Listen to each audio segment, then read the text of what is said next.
السلام علیکم ورحمۃ اللہ وبرکاتہ۔ کیسے ہیں آپ سب بچے؟ بڑی خوشی ہو رہی ہے آپ سب کو دیکھ کے۔ کرونا کی وجہ سے رابطہ منقطع رہا اور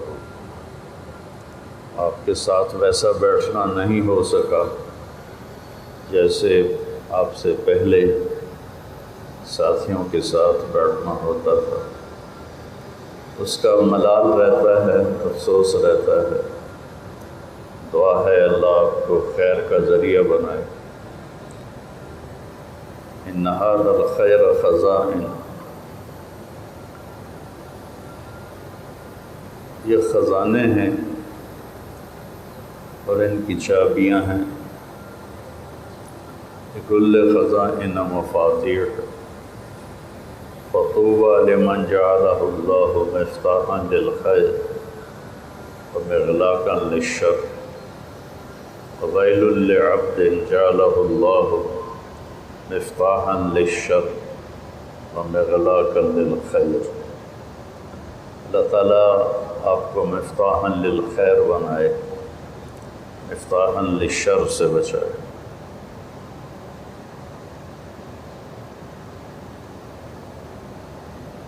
پچھلے 2-3 سال سے سر میں درد ہے بہت، بات ہوتی نہیں۔ چند ایک باتیں ابھی راستے میں ہی آتے ہوئے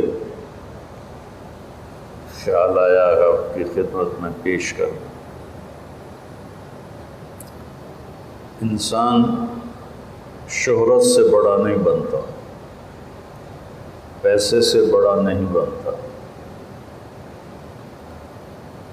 انسان کی عظمت اور بڑائی اس کے کردار کے ساتھ، کردار اس کو بڑا بناتا ہے۔ بنانے والا تو اللہ ہے، باقی چیزیں بہت معمولی ہیں۔ تو اللہ تعالیٰ کردار میں آپ کو بڑا بنائے۔ ایک بات ذہن میں آئی تھی کہ کردار کی عظمت دین کے ساتھ آتی۔ دین نہ ہو تو اولئک کالانعام بل ہم اضل، ان ہم الا کالانعام بل اضل سبیلا۔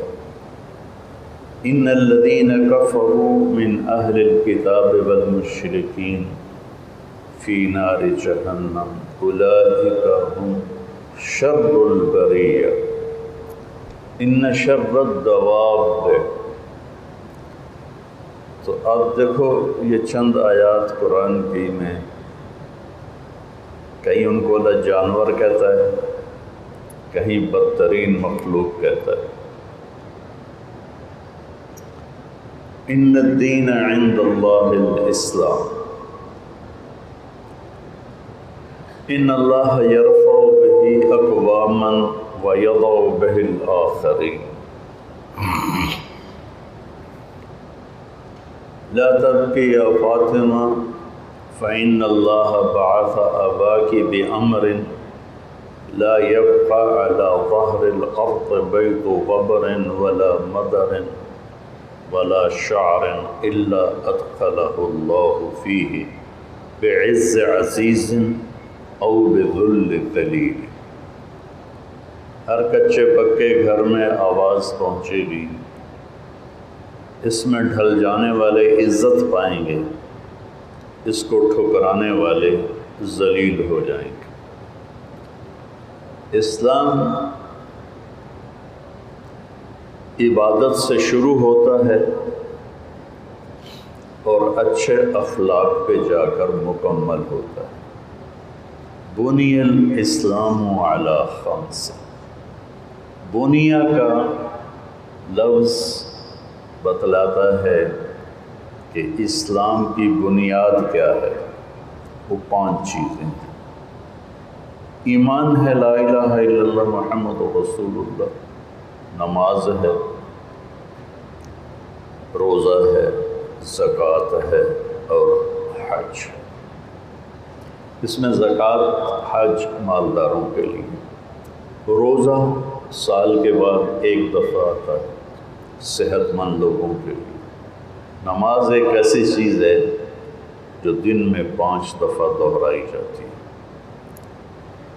تو ایک وتوکل علی الحج، لا الہ الا اللہ محمد رسول اللہ کا تقاضا ہے، وتوکل علی الحی الذی لا یموت وسبح بحمدہ وکفی بہ بذنوب عبادہ خبیرا، کہ وَإِذَا سَأَلْتَ فَاسْأَلِ اللَّهَ وَإِذَا اسْتَعَنْتَ فَاسْتَعِنْ بِاللَّهِ وَعَلَى اللَّهِ فَتَوَكَّلُوا۔ تو توکل کا مطلب ترک اسباب نہیں ہے، توکل کا مطلب ہے حلال اسباب اختیار کرنا سچائی اور دیانتداری کے ساتھ۔ نماز ایسی دولت ہے، اس میں دل لگ جائے تو اس سے بڑی نعمت کوئی نہیں۔ میں جب گورنمنٹ کالج لاہور میں پڑھتا تھا تو ہم 4852 کمرے کا نمبر تھا اقبال ہاسٹل میں، 4852، یعنی 4 لڑکے تھے، گشت کرتے ہوئے آ گئے تبلیغ میں۔ تو ایک اکرم وہ بھی رحمۃ اللہ علیہ ہو گئے، ایک سہیل تھا وہ بھی رحمۃ اللہ علیہ ہو گیا، ایک عزیز اللہ تھا وہ بھی رحمۃ اللہ علیہ ہو گیا، ایک الیاس تھا وہ بھی رحمۃ اللہ علیہ ہو گیا۔ تو وہ سارے ہی اللہ کے پاس چلے گئے۔ تو جب وہ انہوں نے دعوت دینے کے لیے بلایا عمومی گشت، بھئی آواز تھوڑی کرو اس کی، تو باقی چاروں چلے گئے ان کی بات سننے کے لیے، میں نہیں گیا، میں پیچھے ہی بیٹھا رہا۔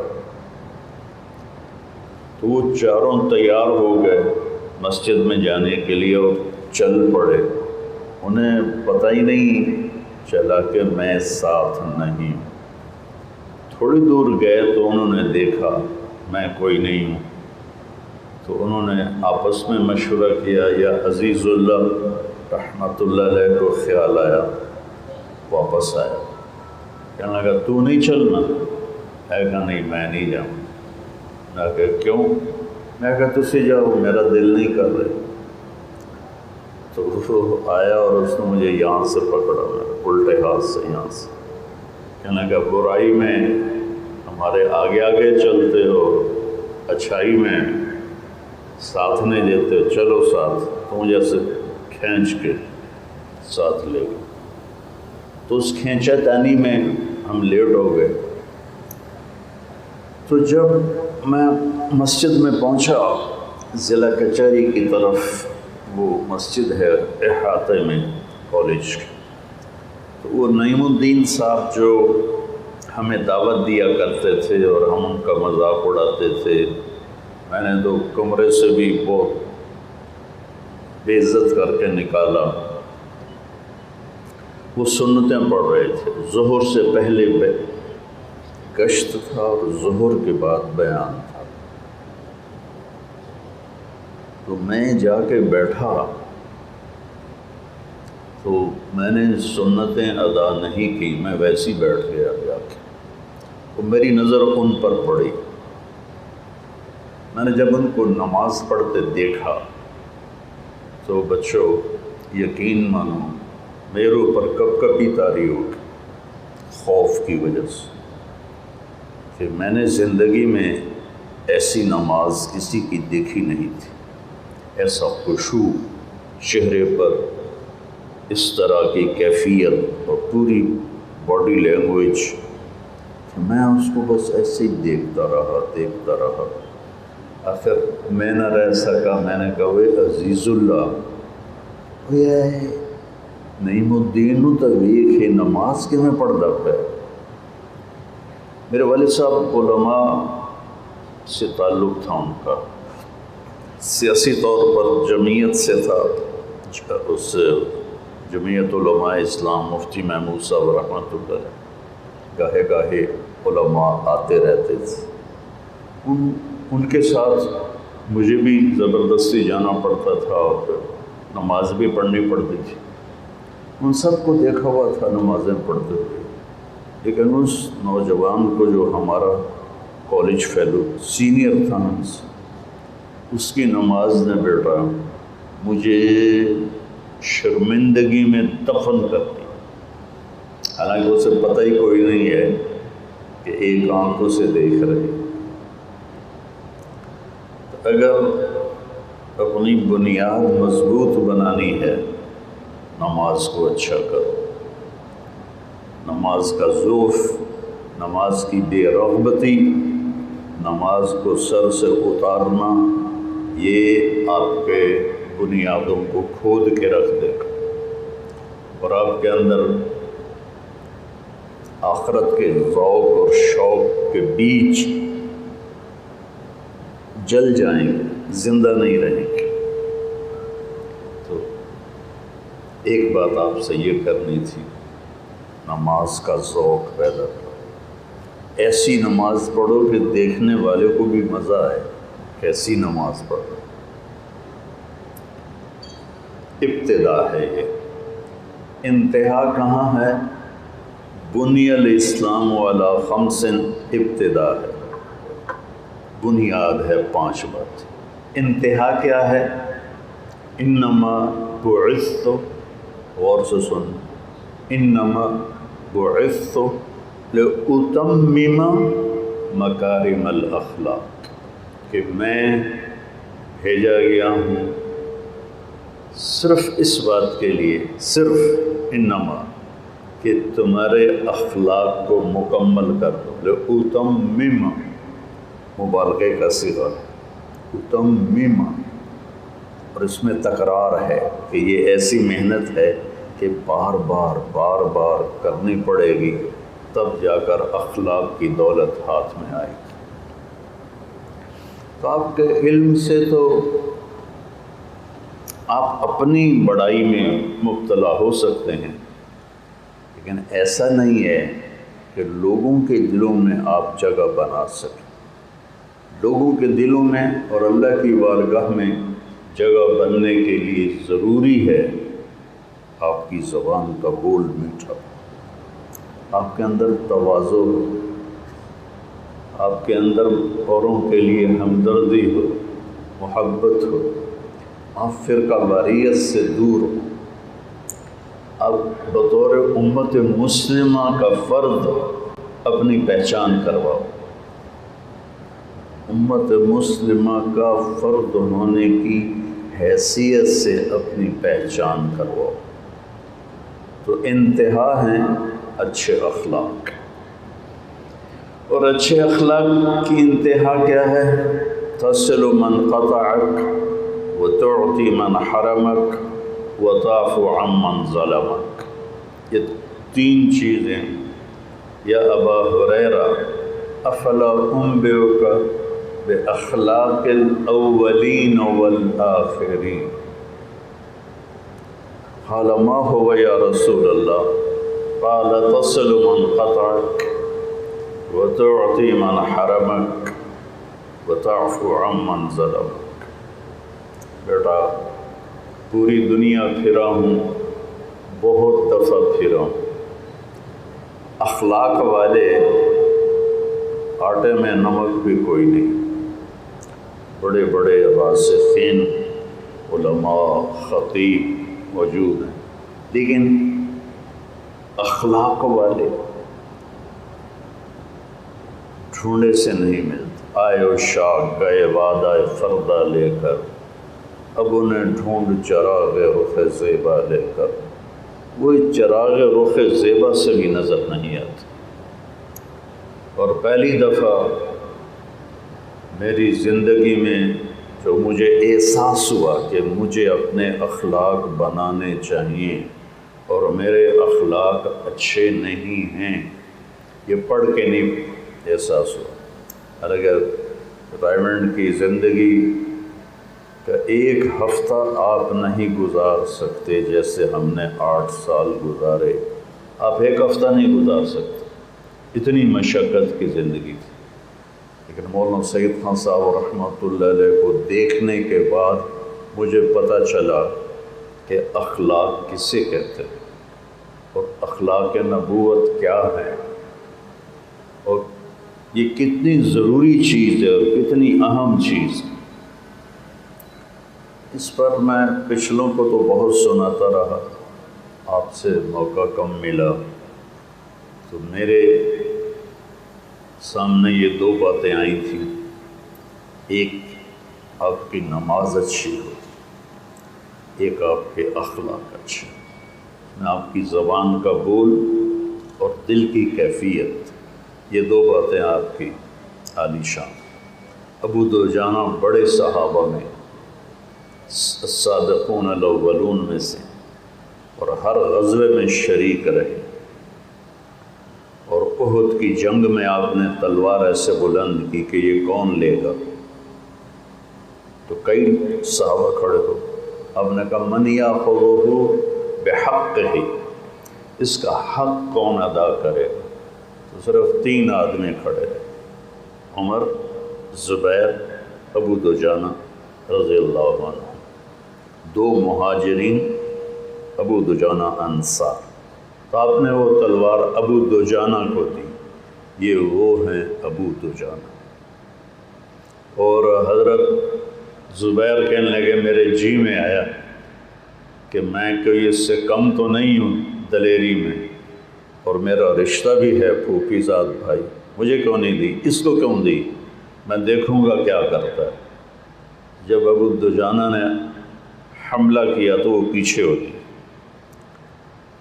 تو ایک حملے کے تسلسل میں انہوں نے قریش کی صفیں چیر کر پار نکل گئے، پوری صفیں چیر کے پار نکل گئے، اور آگے ہندا اور عورتیں ترانہ گا رہی تھیں قریش کو ابھارنے کے لیے، نحن بنات طارقی نمشی علی النمارقی مشی القتل بوارقی المسک فی المفارقی والدر فی المخالقی ان تقبلوا نعانقی او تدبروا نفارقی فراق غیر وامقی، یہ ڈھول پر یہ ترانہ گا رہی تھی۔ تو ابو دجانہ جب ان کی طرف بڑھے تو سب بھاگ گئیں، ہندا خوف کے مارے بھاگ نہیں سکی، خوف گئے، تو ابو دجانہ نے ایسے تلوار اٹھائی اور ان کے سر کے اوپر ایسے رکھی اور پھر یوں واپس کر دی۔ تو حضرت زبیر پیچھے دیکھ رہے تھے یہ، تو فرمانے لگے میدان جنگ میں تو کوئی عورت لڑ رہی ہو تو اسے قتل کرنا جائز، ویسے منع ہے۔ حضرت زبیر نے کہا یہ تلوار پیچھے کیوں کر رہی؟ کہا یہ میرے نبی کی تلوار ہے، عورت کے خون سے رنگین نہیں کرنا چاہتا، تلوار واپس کر۔ اور ان کا جنگ موتا میں ان کی شہادت ہوئی، جب جنگ یمامہ میں جب شکست ہو گئی صحابہ کو اور مہاجرین کے قدم اکھڑ گئے، انصار ثابت تھے، مہاجرین اکھڑ گئے، تو حضرت خالد بن ولید نے حضرت برا بن مالک سے کہا برا اقسم علی اللہ۔ برا ان لوگوں میں سے تھے جب وہ قسم اٹھاتے تھے تو اللہ رد نہیں کرتا تھا، تو وہ کہنے لگے اخلصونا، انصار کو اکٹھا کر کے دو۔ حضرت خالد نے کہا خود ہی اکٹھا کرے، تو انہوں نے ایک چٹان پہ کھڑے ہو کے نعرہ لگایا یا معاشر الانصار، تو وہ اس طرح انصار دوڑے جیسے شہد کی مکھی شہد پہ دوڑتی ہے، ان کے گرد اکٹھے ہو گئے۔ تو برا بن مالک،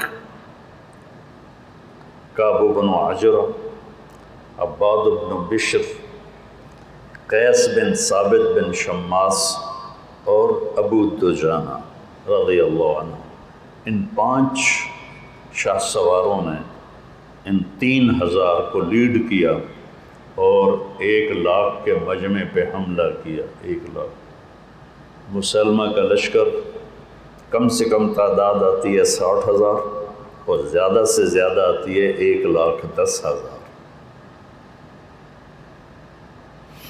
60,000 بھی ہوں تو 3,000 کیا ہیں، لیکن انہوں نے منہ پھیر دیا اور ابو دجانہ بھی شہید ہو گئے، عباد بن بشر بھی شہید ہو گئے اور ثابت بن قیس بن شماس بھی شہید ہو گئے۔ کعب بن عجرہ اور برا بن مالک یہ 2 بچے، انہوں نے وہ قلعے کا دروازہ کھولا اور صحابہ پھر انٹر ہوئے، مہاجرین واپس آئے اور پھر فتح ہوئی۔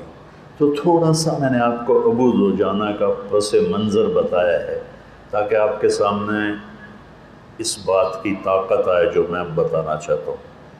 ابو دجانہ فرماتے ہیں کہ میرے پاس بخشش کا سب سے بڑا عمل، تھوڑی سی تاریخ آپ نے سنی ابو دجانہ کی، یہ ابو دجانہ کہتے ہیں میرے پاس بخشش کا سب سے بڑا عمل یہ ہے کہ میں نے آج تک اپنی زبان سے کسی کو تکلیف نہیں پہنچائی اور میرے دل میں کسی کے بارے میں نفرت کوئی نہیں۔ بس بیٹا یہ 2 باتیں اپنے اندر پیدا کر، زبان سے کبھی کسی کو دکھ نہ پہنچاؤ، خاص طور پر والدین، بہن بھائی، بیوی، اولاد، رشتہ دار، ان کے سامنے زبان کو لگام دے کے بات کرو۔ کبھی ایسا بول نہ بولو جو دلوں کو توڑ کے رکھ، ٹوٹا دل دوبارہ جڑتا نہیں ہے، یاد رکھنا، ٹوٹا دل دوبارہ جڑتا نہیں ہے، یہ بہت ہی کم وقت ضدی ہے۔ تو اپنا ٹوٹے تو ٹوٹنے دینا کہ تو بچا بچا کے نہ رکھ اسے، تیرا آئینہ ہے وہ آئینہ کہ شکست ہو تو عزیز تر ہے نگاہ آئینہ ساز، لیکن کسی اور کا دل نہ توڑنا، اپنے اخلاق بد اخلاقی سے، اپنی زبان کے گندے بول سے، یہ چیزیں آپ کی شخصیت کو بہت اوپر لے جائیں۔ آخری بات آپ سے کرنی ہے کہ اللہ کے نبی کی ختم نبوت کی وجہ سے اللہ کا پیغام سنانا پوری امت کی ذمہ ہے، اور آپ بچے جنہوں نے قرآن پڑھا ہے، علم پڑھا ہے، آپ کے ذمہ سب سے زیادہ ہے، اور اس پیغام کو پہنچانے کے لیے کہ اگلا آپ کی بات کو لے لے، ایک چیز آپ کو سیکھنی پڑے گی، اس کو قرآن میں کہا گیا ہے لسان القوم، وما ارسلنا من رسول الا بلسان قومه لیبین لهم۔ ہر قوم میں رسول کو بھیجا، ان کی زبان اس کا ترجمہ ہے، لیکن صرف زبان نہیں،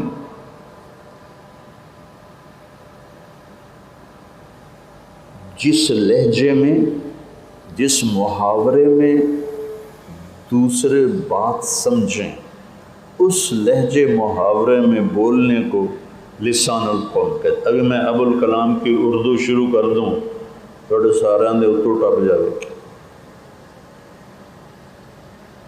یا غالب کی شاعری شروع کر دوں، دیکھنے میں اردو ہی ہے لیکن وہ لسان القوم نہیں ہے۔ اب تو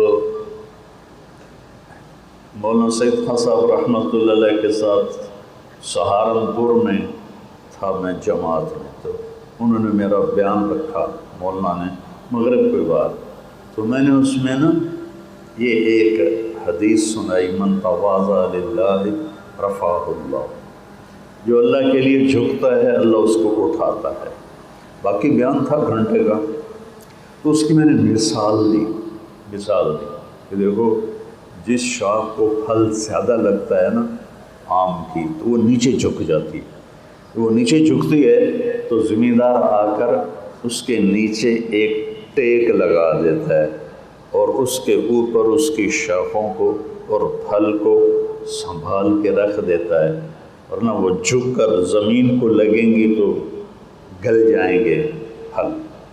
ایک میں نے مثال، تو سہارنپور کا علاقہ آم کا انڈیا کا سب سے بڑا علاقہ ہے، آم کے باغ ہی باغ ہے، باغ ہی باغ۔ تو ایک چھوٹا سا قصبہ تھا جس میں بیان ہو رہا تھا، دیہات تھا، تو وہ میرے پاس 3-4 آ گئے دیہاتی، کہا جی مولانا آپ نے تو کمال ہی کر دیا۔ اچھا کیا کمال کیا؟ وہی جو آپ نے آموں والی مثال دی، آپ نے کمال کر دی، وہ میں اتنی جنت سنائی، میں اتنی توحید سنائی رسالت سنائی، آپ نے کمال کر دیا۔ کیوں ان کو یہ بات ٹھکی؟ کہ وہ یہ کرتے تھے اور کرتے ہیں، اور ہم بھی جب ہمارے والد صاحب نے باغات لگائے، ہم نے کٹوا دیے، وہ ایسا کیا کرتے تھے کہ وہ ٹیکیں بنواتے تھے ایسے اور اس کے اوپر آموں کی شاخوں کو رکھتے تھے۔ تو بیٹا لسان القوم پڑھنے سے نہیں آتی، گشتوں سے آتی۔ لسان القوم کے لیے تفسیر امام راضی سے کام نہیں چلے گا، نہ ہی تفسیر قرطبی سے کام چلے گا، اور نہ ہی فتح الباری سے کام چلے گا، یہ گشتوں سے کام چلے گا۔ اب میں آپ کو اپنے نبی کی مثال دیتا ہوں۔ آپ نے یہ بتانا تھا کہ مال کا حرص اور وجاہت کا حرص یہ تباہ کر دیتا ہے، یہ آپ نے بتانا تھا کہ پیسے کا لالچ اور کرسی کا لالچ انسان کو تباہ کر دیتا ہے۔ تو آپ سیدھا کہتے بھائی پیسے کا لالچ اور کرسی کا لالچ آدمی کو تباہ کر دیتا ہے، ایسا نہیں کیا، چونکہ وہ تو مر مٹنے والے تھے وجاہت پر۔ اذا انا مت فنعینی بما انا اہلہ وشقی علی ثیابک ابنۃ معبدی۔ وہ الو مرنے کے بعد کہہ رہا ہے کہ جب میں مر جاؤں نا تو پھر میرے اوپر اچھی طرح بیان کرنا تھا کہ لوگوں کو پتہ چلے کہ کوئی بڑا سردار مرے ہے۔ مرنے کے بعد بھی اپنی وجاہت کو طلب کر رہا ہے۔ اور کیا ہے،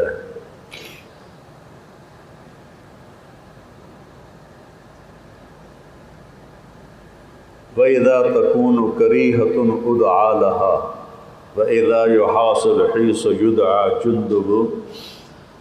اور انترا کہتا ہے رب لا تجعل موتتی کیا ہے بین النساء النوائح ولكن قتیلا یدرج الطیر من جوانحہ۔ یا اللہ میری موت بستر پہ نہ آئے، صحرا میں آئے قتل ہو کے، اور پرندے مجھے نوچ بھی رہے ہوں اور میرا خون بھی پی رہے ہوں۔ اس سطح کے لوگوں کو سمجھانا کہ تواضع بڑی اچھی چیز، تواضع بڑی اچھی چیز، اور مال کی ہوس اور وجاہت کی ہوس بہت بری چیز۔ تو آپ ان کی مثال دیکھو، آپ کہہ رہے ہیں ماضی بان جائعان ارسلا فی غنم افسد لها من حرص المرء علی المال والشرف لدینہ۔ سبحان، کیا بات، کہ اتنی خوبصورت لسان القوم، قوم کی زبان میں بولنا، قوم کی زبان۔ یہ 72 کی بات ہے، 72-73۔ ایک گاؤں ہمارے علاقے میں، وہاں میں رائمنڈ سے آیا چھٹیوں میں، تو ہمارے امیر مجھے لے گئے وہاں بیان کے لیے. تو میں نے ٹھیٹھ اپنی جو جانگلی زبان تھی اس میں بیان کیا. تو بیان کے بعد وہ دیہاتی اکٹھے ہو گئے. تو جی سانوں تو گل ہی اج سمجھ آئی ہے، پہلو پٹھان آمدے ہیں پتہ نہیں کی بولی جاندے ہیں، سانوں پتہ ہی نہیں لگتا، سانوں اج پتہ لگا ہی نہیں بھئی اصل گل کی. اس کو کہتے ہیں لسان القوم. اب تو علامہ اقبال کی شاعری یاد کر کے بیٹھ جاؤ اور دے اپنے خطابت کے زور میں شعر سناتے جاؤ یا امام راضی کی تفسیر سناتے جاؤ، واللہ اوپر سے گزر جائے گی، تمہیں واہ واہ کہنے والے بھی اب کوئی نہیں ملے گی. لسان القوم گشتوں سے آتی، سال کا چلہ. اور اگر آپ کے علاقے میں شب جمعہ ہے تو شب جمعہ کا جانا، اپنی مسجد کا گشت اور لوگوں سے ملنا اور ان سے اللہ کی بات کرنا. سکھر میں ہم تھے تو مجھے کسی نے کہا ایک پروفیسر ہے دہریہ ہے، آپ سے ملا میں. چلا گیا، اس نے چڑھائی کر دی، بہت بے عزت کیا، بہت بے عزت کیا. ابھی 1980 کی بات ہے، مجھے یاد نہیں میں نے کیا بات اس سے کی، لیکن وہ اٹھ کے میرے ساتھ مسجد چل دیا اور آگے بیان بھی میرا تھا. کہنے لگا تیرے اوپر کتاب لکھوں گا کتاب. تو میں نے اس کو کوئی امام راضی کے دلائل تو نہیں پیش کیے تھے کہ اللہ ہے، پتہ نہیں کہ کیا بات کی تھی وہ تو اب یاد نہیں، لیکن لسان القوم سیکھو بیٹا، لسان القوم سیکھو. اگر اللہ نے ممبر پہ بٹھایا ہے، اگر اللہ نے تدریس میں بٹھایا ہے، تو لڑکوں پہ اپنا روب نہ جماؤ کہ فلاں یوں کہتے ہیں، فلاں یوں کہتے ہیں، فلاں کا قول یہ ہے، فلاں کا قول یہ ہے. 26 قول سنا دو اور ان کے بھی اوپر سے گزر جائیں، اب تھوڑی دیر کے لیے تمہاری واہ واہ ہو جائے گی. لسان القوم وما ارسلنا من رسول الا بلسان قوم. اس کے لیے چلے میں نکلو، سال کا چلہ لگاؤ اور اپنی مسجد کا گشت کرو اور شب جمعہ کی پابندی کرو. یہ چند چیزیں اگر اس کے ساتھ جڑ جائیں گی تو آپ کو اللہ فہم دے گا کہ اس سے بات کیا کرنا. سب سے پہلے مجھے اس کی سمجھ مولانا سعید خان صاحب کے ساتھ گشت کر کے آئی. پہلا گشت 1986 میں پاکستان آئے تھے، میں نے ان کے ساتھ کیا. اب ہماری تو عادت ہے جاتے ہی کارگزاریاں ٹکا ٹک ٹکا ٹک ٹکا ٹک. اگلا بھی بیچارہ اندر میں دعا کرتا یا اللہ ہی نہ قدم اکاؤنیاں، اور اوپر سے کہہ رہا ہوتا ہے ماشاء اللہ ماشاء اللہ ماشاء اللہ. مختلف علماء سے ملے، وہاں جو مولانا نے گفتگو کی، تبلیغ کی بات کی ہی نہیں، لیکن ان کو تبلیغ کا دیوانہ بنا دیا. تو بیٹا لسان القوم سمجھو، نماز ٹھیک کرو، اخلاق ٹھیک کرو، یہ 3 کام کر لو تو انشاءاللہ تمہاری زندگی مفتاحاً للخیر ہو جائے گی. اور میرے لیے دعا کرو، میرا سر درد اللہ ٹھیک کر دے، کافی تکلیف میں. السلام علیکم.